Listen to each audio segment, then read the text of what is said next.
Good morning. You are listening to the Dateline Story Meeting. Josh Minkowitz. Our producers are catching up on breaking crime news. The ambulance driver thought he was just torn up about his son dying. The local police are now, I think, more on this case. We definitely have a family divided. Welcome to Dateline True Crime Weekly. I'm Lester Holt. It's April 30th, and here's what's on our docket. In California, a man is heading to trial for allegedly murdering his wife after investigators say he paid a spellcaster to put a hex on her. He paid hundreds of dollars for dozens of these types of spells or hexes to be cast. In Dateline Roundup, Jake Reiner, the son of legendary Hollywood director Rob Reiner and producer Michelle Singer Reiner, shares his story for the first time since their murders. And nearly 20 years after the murder of rap star Jam Master Jay, there is a surprise plea. Bryant told the judge, "I knew that what I was doing was wrong and a crime." Plus, Andrea talks to NBC's Allison Barber about Allegedly, her new video podcast on Netflix that digs deep into some of the most high-profile cases in true crime. Allegedly is like part a story of this case that you're curious about and then part long-form interview. But before all that, we're off to Florida and a story that has captured attention across the country, the disappearance of two college students. Two University of South Florida graduate students are missing this morning, and investigators are asking for your help to find them. This week, there was a big break in the case. 2 weeks ago, on the morning of April 16th, Nahida Bristi, a doctoral student at the University of South Florida, called her parents back home in Bangladesh. It was the last time her family ever heard from her.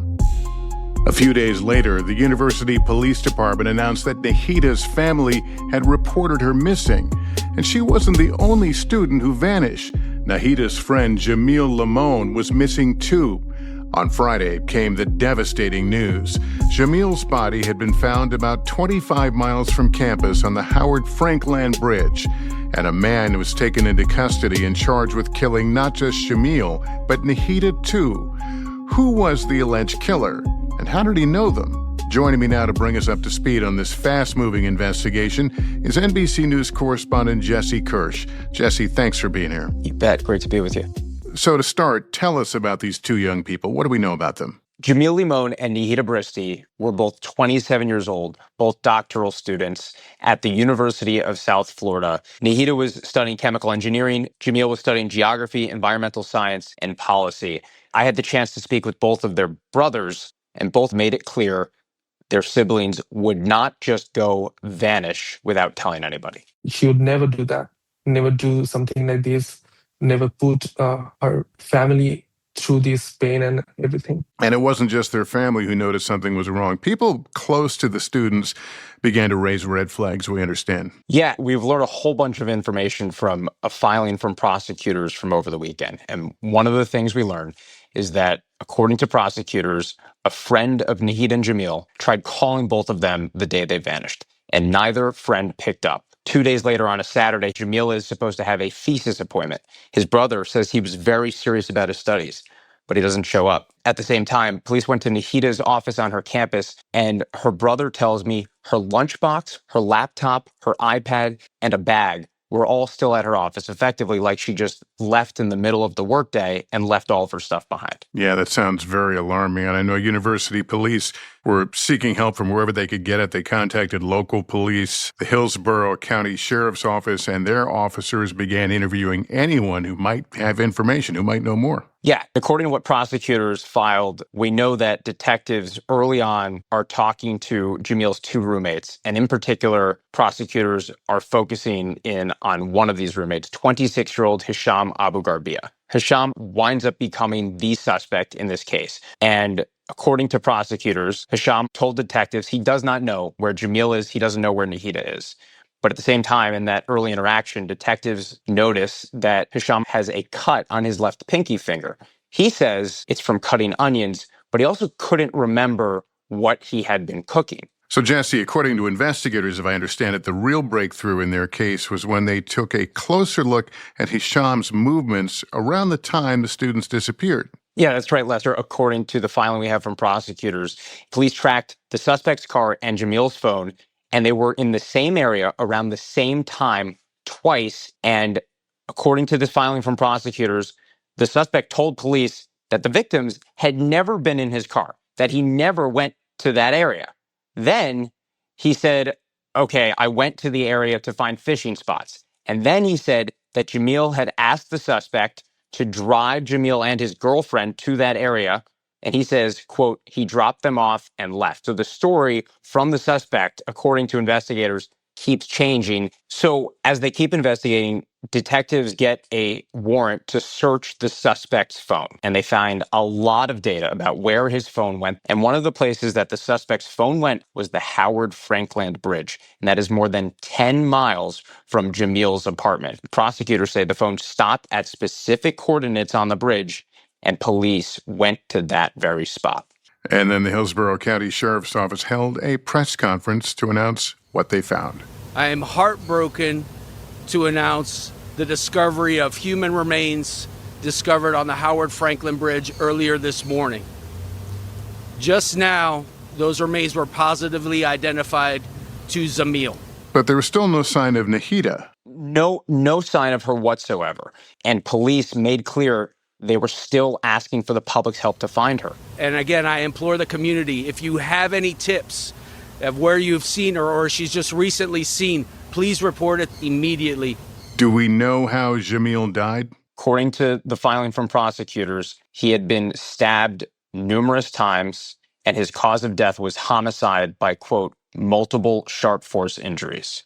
Yeah, in an motion filed by prosecutors over the weekend, we learned that investigators found what they believe is evidence of some kind of violent encounter at their apartment. According to prosecutors, investigators found substantial blood evidence at the apartment shared between the suspect and Jamil. We're also learning that Hisham's phone showed potentially incriminating searches, which prosecutors are saying suggest these murders were premeditated. Right. One of the potential key pieces of evidence here is that, according to prosecutors, 3 days before Jamil and Nahida disappeared, the suspect allegedly asked ChatGPT about putting a human in a black garbage bag and throwing them in a dumpster. Then, according to prosecutors, the chatbot said that sounded dangerous, and the suspect allegedly replied, quote, how would they find out? OpenAI tells us, in part, we're looking into these reports and we'll do whatever we can to support law enforcement in their investigation. So Hisham was arrested last Friday, and we should say Hisham has denied any involvement in the murders and has yet to enter a plea to the charges against him. But is there anything more we know about him at this time, Jesse, and why he would allegedly do this? Yeah, so we've reached out to his attorney. His attorney says they don't have a comment on this case, but there are some questions about his history.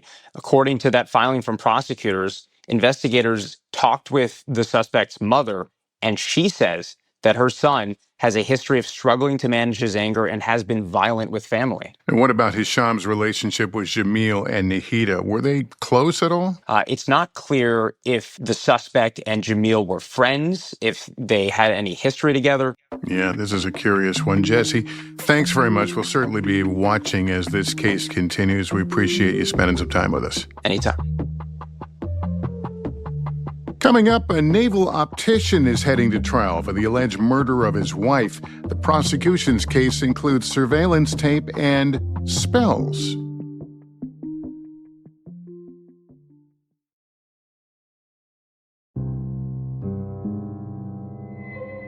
If you were at Mount San Miguel Park on January 17, 2026, you would have seen hundreds of people in lime green shirts, each printed with the face of Maya Millete. It's just really hard, to see somebody so beautiful, so loving, and she's just vanished, she's just gone. The gathering marked 5 years since Maya, a 39-year-old mother of 3, vanished from her Chula Vista home just days before a planned family trip for her daughter's birthday. Maya's family says they knew something was wrong almost immediately when she stopped responding to text messages. They organized searches and vigils, but there was no trace of her. Then 9 months after she went missing, even though her body has never been found, Maya's husband, Larry, was arrested and charged with her murder. He has pleaded not guilty. Recently, a jury screening got underway in preparation for Larry's trial next month. Here to break it all down for us is NBC7 investigative producer Mike Dorfman. Mike, we appreciate you being here. Absolutely, sir. Let's start with Maya. Who was she? Well, I think you could call it a story of young love. Maya and Larry married pretty young in Hawaii. She was 19, he was 18, and they really built a life together here in San Diego County. They both worked for the U.S. Navy, Maya as an administrative specialist for the Naval Information Warfare Center, and Larry worked as an optician at the Naval Medical Center. When did her family start to think that something had actually happened to her? She's very close to her siblings. So within a day of her not responding to messages, they're very concerned. They're going over to the house to find out why she's not responding. They find Larry there. He tells them she's upstairs in the bedroom. That door is locked. They try to get in and were able to force entry into that bedroom, but she was not inside. At the time, Larry told them that, I believe that she probably went for a hike or maybe she's out with friends. But within a day after that home visit, Maya's sister is making a phone call to the police to officially report her missing. This case actually landed on Dateline's radar just a few days after Maya disappeared. We featured it in our Missing in America series and reached out to Larry. He told us he hoped our coverage would help bring Maya home. What we didn't know is that behind the scenes, investigators were already building a case. Mike, how did this investigation turn into a case against him? The arrest affidavit lays out what led investigators to zero in on him specifically. They said that they interviewed 87 different witnesses and quickly learned that the marriage had been under strain for some time, for months.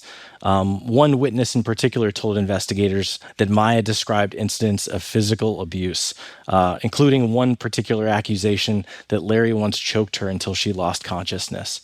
And the day before she disappeared, Maya texted a friend saying, "I'm filing for divorce whether he likes it or not. I'm done trying to make things amicable for the kids." Do investigators think that Larry knew about her plans to split? They certainly do. They say that Larry was closely tracking Maya's movements, also accusing him at one point of planting a cell phone in her car, showing up at her workplace because he suspected that she was having an affair and had plans to leave him. And investigators say Larry took some unusual steps in response to his suspicions that Maya might be leaving, including reaching out to so-called spellcasters. First of all, what's a spellcaster? Something that I also was wholly unfamiliar with before I started working on this particular story. According to investigators, these are people who provide a specific service online to create charm spells that benefit your life or hexes against the people that you don't like. And they said for Larry, he paid hundreds of dollars for dozens of these types of spells or hexes to be cast. For him, they started out really focused on his own marriage. He wanted to get Maya to fall back in love with him. He wanted to make the relationship be repaired so that they could live happily together. Later on, some of the messages start to reflect his frustration with that not happening. And it gets pretty dark. In December of 2020, he allegedly asked whether Maya could be hexed in some way that would cause her harm. Essentially, he wanted to incapacitate her in some way so that she would be wholly dependent on him for care. On January 7th, the day that Maya was last seen, investigators say he sent multiple messages to spellcasters, including one that said, quote, "I think she wants me to snap," and quote, "I'm shaking inside, ready to snap." So allegedly lots of tension building up before Maya disappeared, but what do investigators think actually happened that night? Their case stands upon this circumstantial evidence, and some of it has a lot to do with surveillance video, some from the neighbors around their home in Chula Vista. So according to that arrest affidavit, the video shows Maya arriving back at the home that evening, and investigators say they did not find any footage of her leaving after that. It was really the last time she's been recorded alive. The same footage from that neighbor's surveillance camera recorded 9 loud banging sounds just right before 10 p.m. that night. To be clear, we don't know for sure what those bangs were. Investigators consulted with the FBI, who could not determine if they were gunshots or not.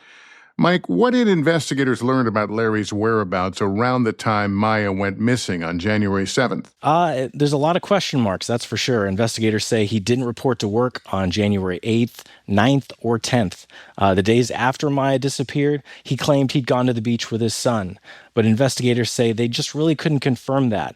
We mentioned that Larry Millete was arrested on charges of first-degree murder and illegal possession of an assault weapon. He pleaded not guilty and remains behind bars. Your team actually sat down with him in 2023. Tell us about that. It was interesting. It took place over 2 different recorded interviews, and it was kind of odd from the outset because he didn't want his whole face to be shown. He seemed concerned over whether the things that he would be talking to us about would be used against him by prosecutors. But he did stress repeatedly that he was innocent, but he really wasn't able to provide a lot of answers to a lot of very specific questions and punted repeatedly. Here's Larry talking to NBC7 investigative reporter Alexis Rivas. I know you've told me you think she's still alive. Is that still true?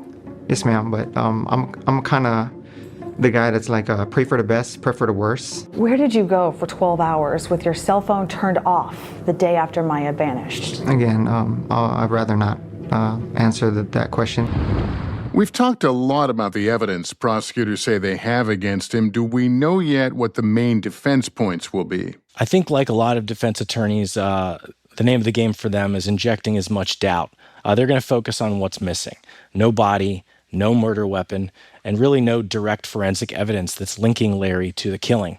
Yeah, and last week the defense attacked the prosecutor directly, accusing her of misconduct. Tell us about that. Yeah, last Friday the defense filed a 29-page motion accusing the prosecutor of eliciting false testimony from witnesses during the preliminary hearing. The defense has essentially asked not only for the case to be thrown out, but barring that, they want to replace the prosecution's team with the California Attorney General's office. That would be just a major change in what's been happening, could delay the trial by a year or more. That's happening this week. So we'll find out what a judge will rule. Either way, the trial is still on the books, scheduled for May 11. We'll see if that changes. Well, Mike, we really appreciate you coming on and walking us through where this stands. We'll certainly be following this case closely. All right, sir. Thank you. Up next, it's time for Dateline Roundup. A New Jersey businessman convicted of a quadruple homicide calls out the judge at his trial. And Jake Reiner, son of slain Hollywood director Rob Reiner, shares his story for the first time. Plus, Andrea previews Allegedly, a new video podcast on Netflix about the true crime cases you can't stop talking about.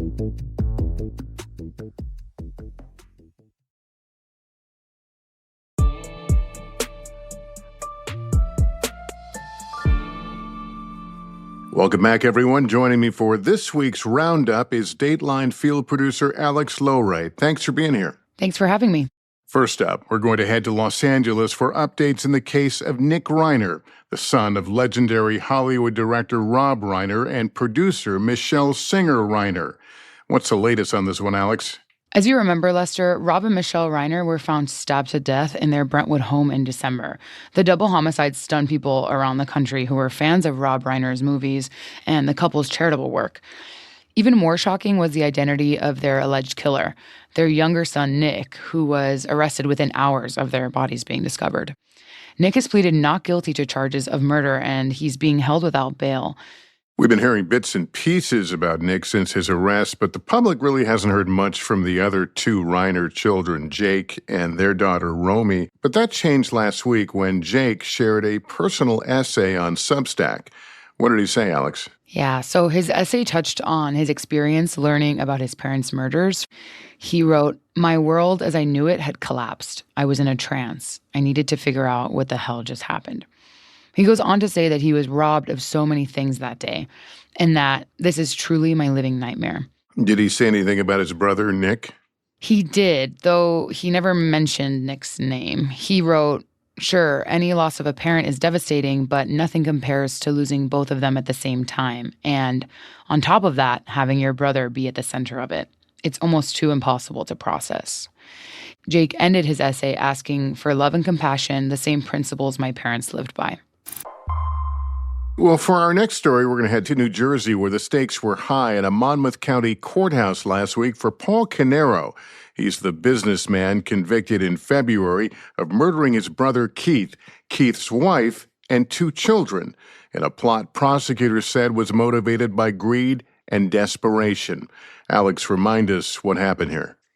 Lester, in addition to murdering his brother's family, Paul Caneiro was also convicted of setting fire to his brother's house and his own in an attempt to cover his tracks. What did the prosecution say the motive was here? So prosecutors said that Paul was in serious debt and that his brother Keith, who was also his business partner, was threatening to cut him off financially. The day before the murders, Keith confronted Paul about stealing money from a trust that he managed for Keith. And instead of explaining what happened to the money, Paul concocted a plan to murder his brother's family. After Paul Caneiro was convicted, his team immediately filed a motion requesting a new trial, and the arguments were a little unusual. They pointed the finger at the judge for turning the jury against Paul. In their brief, they wrote that Judge Lemieux was often impatient, critical, and hostile towards the defense. In contrast, they argue that his demeanor toward the jury was lighthearted. He often made jokes or engaged in banter. And the defense wrote that the jury adopted the judge's unfavorable feelings towards the defense, and it meant that Paul couldn't get a fair trial. Well, Paul and his defense team appeared before Judge Lemieux last week to hear what he had to say. What did he decide? Judge Lemieux said he didn't show hostility towards Caneiro's defense team and ultimately concluded that the trial was fair and said the jurors weren't influenced by anything other than the evidence presented. What's next then? We move ahead to sentencing? Yeah, so Paul Caneiro's sentencing is scheduled for May 19th. He faces a max of life in prison without the possibility of parole, and he can still appeal his conviction. Well, for our final story this week, we're going to head to Brooklyn, New York for a big update in a case that made headlines in both the world of true crime and pop culture. I'm talking about the 2002 murder of former Run DMC member Jam Master Jay. His real name was Jason Mizell. Alex, first off, for listeners who don't know Mizell's work, he was a pretty big deal in the music world. Yeah, Mizell began working with hip-hop group Run DMC in the 80s and helped produce some of their biggest hits, like the song It's Tricky. He also mentored artists like 50 Cent. But in 2002, Mizell was found fatally shot in his Queens studio in what prosecutors say was a killing over a drug deal. No one was prosecuted for the crime until nearly 2 decades later, in 2020, when 2 men were charged with his death. Both were later convicted, but one had his conviction overturned. But the news this week is about an entirely different defendant, a third man. Exactly. So in 2023, prosecutors indicted a third person in Mizell's murder, a man named Jay Bryant. They said that he knew the murder was going to happen and that he opened the door to the studio to let the men in who eventually killed Mizell. Bryant initially pleaded not guilty to a murder charge, but on Monday he changed his tune and pleaded guilty to being an accomplice in Mizell's murder. There were no cameras allowed inside the courtroom, but Bryant told the judge, "I helped them kill Jason Mizell. I knew a gun was going to be used to shoot Jason Mizell. I knew that what I was doing was wrong and a crime." Do we have any idea why he decided to change his plea, and what's next in the case for Bryant? He didn't say why at the hearing, and his lawyer declined to comment after the fact. He's now facing 15 to 20 years in prison. All right. Well, thanks for all these updates, Alex. We appreciate it. Sure thing. Thanks for having me, Lester. For our final story this week, Andrea has a sneak peek of Allegedly. This is Allegedly. A brand new video podcast on Netflix hosted by our NBC News colleague Allison Barber and produced by NBC News Studios.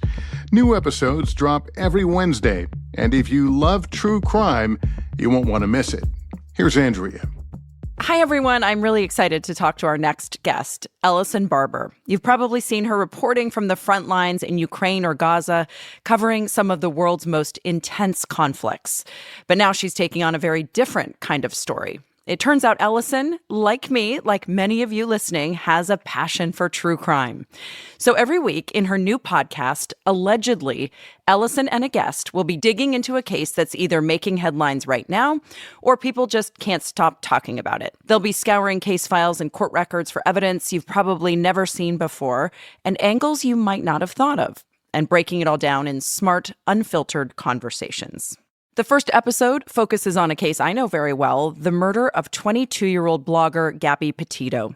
Allison and her team got their hands on some new depositions from a civil suit connected to the case. We'll get into what they uncovered in a minute, but first, Allison, welcome to Dateline True Crime Weekly. Hi, Andrea. Thank you so much for having me. Of course, we're so excited about Allegedly. All right, so Allison, tell me, how did you get interested in true crime? What led you down this path? I've always been an avid watcher and avid listener of stories related to crime, true crime, the criminal justice system, all of that. But I don't know if you ever feel this way, but one of the things, and it kind of sounds cheesy, but it's the same reason too of why I wanted to cover conflicts. When people would be like, why do you cover the worst stuff? Who did you make mad? And I would be like, I asked to cover this. And same when I was in local news, I would be like, can I cover this vigil after there had been some sort of shooting? And I'm like, for me, it's because I really do care about people. And I'm interested in people and also trying to look at what maybe led up to this. And is there anything that even me as just a regular person can learn from it? There's a lot of shows out there in the true crime space. What is different about Allegedly, aside from this amazing set that you have that looks like a really cool living room? Right. That's why I keep saying, I want it to be my living room. It's dark and moody. A lot of the wall art is based off, I have a ton of tattoos. It's based off of things from my tattoos. So I'm I think this is going to be it. I have to put this in my house, everything that I look at. So yes, our set is different, but I do think, I don't want to rush. And our goal with this podcast, in this video podcast, is not to cover the biggest cases making headlines the fastest. Our goal is to cover the biggest cases making headlines accurately and thoughtfully. And something that we're really trying to do is allow people to sort of experience that process with us, take them through court documents, show them the court documents, all of that, so they can make sense of it on their own and with us. I feel Allegedly is part a story of this case that you're curious about, and then part long form interview with one person who has a specific expertise or they have a direct connection to the case. You call them your trusted friends. Yeah. And it does feel like you're friends. And you can tell that you like each other because, Misty Maris, she's a trial attorney, NBC News legal analyst, and she jokes that, that your set is good for redheads because she's a redhead. So, it's a nice camaraderie that you have with these guests of yours. So why, for the first episode, the premiere episode, did you choose Gabby Petito? Obviously, so many people know that name for very sad reasons. It has been a few years. Let's just give a quick recap. Gabby went missing in the summer of 2021 while she was traveling across the country in a van with her fiance, Brian Laundrie. Gabby's body was eventually found in Grand Teton National Park. She'd been strangled, and Brian, her fiance, was declared a person of interest in the case. But before the investigation, went any further, his body was found in a Florida park, and police determined that he had died from a self-inflicted gunshot wound. Well, it was a case that we knew a lot of people, particularly among the Netflix audience, was familiar with in general, but particularly because they had that documentary, and that there was a lot that had happened since the Netflix documentary about Gabby Petito had come out. There had been 3 civil lawsuits related to her case, 2 in Florida, one that was against the estate of Brian Laundrie, one that was against Brian Laundrie's parents, as well as their attorney, and then one that is in Utah against Moab City Police. And there was so much information in them that we could pull from to help us expand our understanding of what really happened from the time Gabby went missing to when her body was found, and even before that. So many just really interesting tidbits that you found, especially revolving around Brian Laundrie's parents. Yeah, it really is stunning. We know at some point kind of in late August, if I'm remembering correctly, it's Gabby's mother, Nicole Schmidt, sent a text after she hadn't heard from Gabby in a while saying to Brian's mom, Roberta, have you heard from the kids? And they just get nothing. They just get absolute silence. And what you realize when you go back and look through all these documents is that he had called his parents on August 9th and said, Gabby's gone. All that time, that they had an awareness that maybe something wasn't okay. Nobody calls Gabby's mom or dad to say, hey, have you heard anything? Are they okay? I'm worried about her. They just carry on. And based on everything they claim in their deposition, they didn't ask. Their son called hysterical saying Gabby's gone and they didn't have a follow-up. And you and Misty, you don't shy away from what you discover. I want to play a little bit from the episode. Here's a clip. Neither parent calls Gabby's parents and says, hey, something's happening with the kids. We're worried. Maybe you should call Gabby. Neither parent calls the police. They call an attorney. They pay a $25,000 retainer, and they do not help or cooperate in looking for Gabby. And when the Gabby's gone call comes in, if they really knew nothing, if they really did not know that something nefarious had happened, why wouldn't you call her parents and say, this is a concern? You know, the thought that came to mind, I watched 3 of your episodes, and the thought that came to mind was like 3-dimensional podcast. Oh, wow. So Thank you. it's kind of like you're listening, but then if you're actually also watching on Netflix, you're able to see the podcast come to life with, especially like Gabby, you know, you feel like, oh my gosh, you're right there with her. The video, you know, the court documents that you're talking about, like the depositions, or at one point you show people a letter that Brian's mom wrote him. This is a photocopy of the letter that they say they found that Roberta had written, handwritten. What stands out to you? So obviously, the language in here, if you're in jail, I'll bake you a cake with a file in it. If you need to dispose of a body, I will show up with a shovel. I mean, of course, there's a huge question mark about when this was written. We know what she says. She says it was written before. I think there's some things that are a little weird about that, to say the least. We have no way of verifying when this was written. I mean, tell us about this letter. It was chilling. I mean, you go through that line by line, and every bit, you're just like, why would someone say that? Why would someone say that? She claims that this was a letter she'd written way before any of this happened. And almost every time when the attorney is going through every line of saying, you said in here, if you need to dispose of a body, I will show up with a shovel and garbage bags. Why would you say that? Her answer is, it's a weird jokey thing. I don't know any mom that jokes like that again and again with their kid. We reached out to the Laundrie family when we were going through this and doing this episode, and they declined our requests to do any sort of interviews or give comment. So the civil lawsuit related to Brian Laundrie's parents, that was settled, I think, publicly since then. They've said they just want to move on from this. So what other cases can we look forward to on Allegedly? You know, on some of these, we're going to try to do some follow-ups, like particularly with Gabby's case, like we are going to talk to her mom, Nicole. But a lot of it, I mean, it's going to be anything that you have really seen big in the headlines, right? We're going to do Corey Richens. We have the Alexander brothers coming up. That's our second episode. The sky's the limit for Allegedly. Allison, we can't wait to watch more Allegedly. And it has been a pleasure watching your podcast and having you on this podcast. Thank you so much. I appreciate you so much. And I watch every single episode you ever do. So I can't wait for your next one. Thank you. Thanks, Andrea and Allison. Allegedly drops every Wednesday only on Netflix. That's it for this episode of Dateline True Crime Weekly. To get ad-free listening for all our podcasts, subscribe to Dateline Premium. Coming up this Friday, Blaine's got an all-new episode. It's a gripping story about the murder of a law student who went unsolved for decades until untested DNA cracked the case. Blaine sits down with Tara's boyfriend, Chris Melton, in his first television interview. I figured that I was going to have to be involved somehow because I was her boyfriend. Watch A Window of Time this Friday at 9, 8 Central on NBC. Or you can stream it starting Saturday on Peacock. I hope you'll join us. Thanks for listening. Dateline True Crime Weekly is produced by Carson Cummins, Caroline Casey, and Kiani Reed. Our associate producers are Ellery Gladstone Groth and Aria Young. Our senior producer is Liz Brown-Kurloff. Veronica Mazeka is our digital producer. Rick Kwan is our sound designer. Original music by Jesse McGinty. Paul Ryan is executive producer, and Liz Cole is senior executive producer of Dateline. See you all soon.